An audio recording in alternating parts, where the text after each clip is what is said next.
नवाज शरीफ को खतरात से खेलने का बहुत शौक है। कुछ खतरात को खुद ही पालते रहते हैं। माजी में नून लीग और पीपल्स पार्टी कलअदम तंजीमों से भी वोट मांगती रही हैं। चौधरी निसार ने किसके खिलाफ जारहाना प्रेस कॉन्फ्रेंस की थी? हामिद मीर का कॉलम।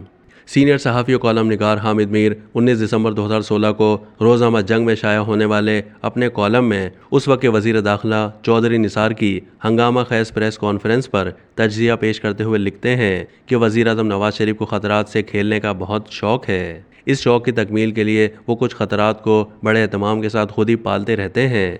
कभी कोई दोस्त या खैर ख्वाह नवाज शरीफ को ख़बरदार कर दे कि आपकी आस्तीन में कोई ख़तरा छुपा हुआ है तो हमारे वज़ीर आज़म बड़ी शान बेनियाज़ी के साथ इस ख़तरे को आस्तीन से निकाल कर गले में लटका लेते हैं। और हम जैसे आम लोग नवाज शरीफ की बहादुरी पर अश करते उठते हैं, लेकिन साथ ही साथ ये भी सोचते हैं कि आखिर कब तक? किस्मत तो हर बार नवाज शरीफ का साथ नहीं देगी और इसीलिए खाकसार कई मरतबा ये अर्ज़ करने की गुस्ताखी कर चुका है कि नवाज शरीफ को असल ख़तरा बाहर से नहीं अंदर से है।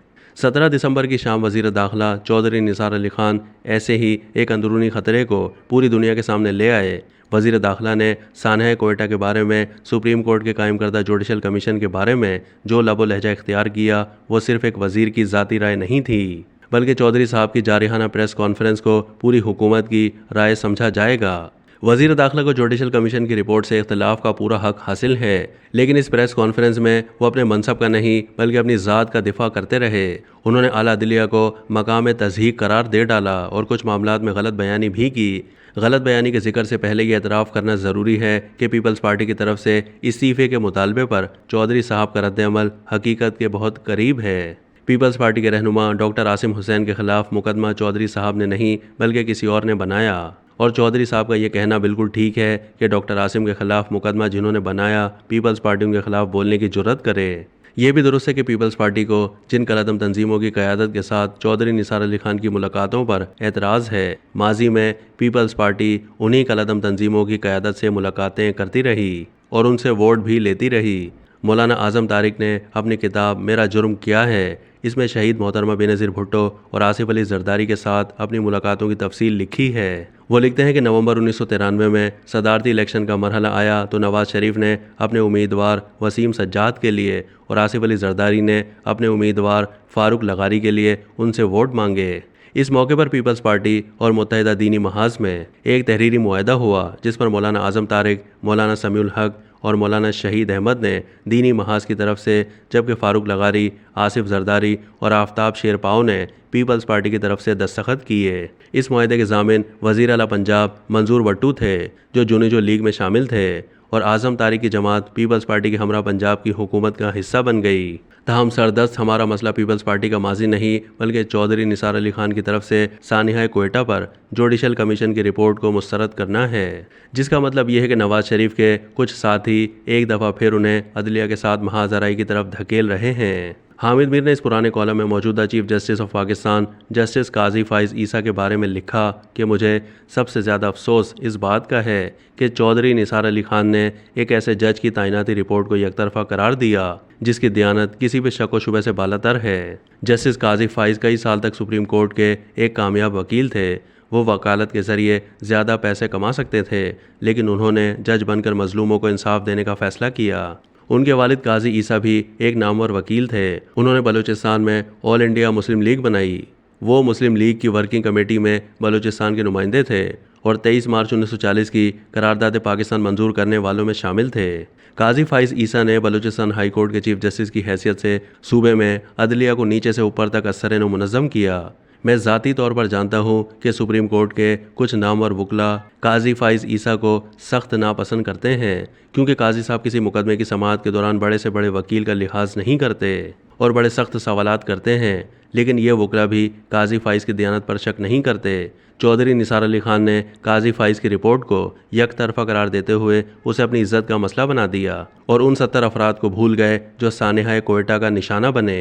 आइए ज़रा चौधरी साहब के मौक़िफ़ को जुडिशल कमीशन की रिपोर्ट की रोशनी में परखें। रिपोर्ट के आगाज़ में ही ये बता दिया गया है कि Balochistan high court bar association के वकील हामिद खान ने सुप्रीम कोर्ट के जज की सरबराही में जुडिशल कमीशन का मुतालबा किया। लेकिन एडवोकेट जनरल बलूचिस्तान उसकी मुखालफत करते रहे। जब सुप्रीम कोर्ट ने जुडिशल कमीशन कायम कर दिया तो एडवोकेट अमानुल्लाह कनरानी ने इस फैसले के खिलाफ नज़रसानी की दरख्वास्त दायर कर दी। अमानुल्लाह कनरानी ने एतराज़ किया कि जस्टिस काजी फाइज ईसा ने सानिया कोयटा में शहीद होने वाले वकला के अहल खाना के नाम एक ताज़ियती खत लिखा था, इसलिए उन्हें जुडिशल कमीशन में शामिल ना किया जाए। कमीशन की रिपोर्ट में ताज़ियती खत की पूरी इबारत नकल कर दी गई है, जिसमें कातिलों की मजम्मत और मुतासरीन से इजहार यकजहती है और पूछा गया है कि क्या सुप्रीम कोर्ट का कोई दूसरा जज इस खत के मंदरजात से इख्तलाफ कर सकता है। जुडिशल कमीशन की रिपोर्ट में अमानुल्लाह का पस मंज़र नहीं लिखा गया। ये पस मंज़र समझे बगैर आपको पता नहीं चलेगा कि चौधरी साहब एक जज पर इतना खुलकर क्यों बरसे। कनरानी साहब से मेरा पहला तारुफ अकबर बुगटी साहब के ज़रिए हुआ था। मौसूफ जमहूरी वतन पार्टी के सेनेटर बनाए गए।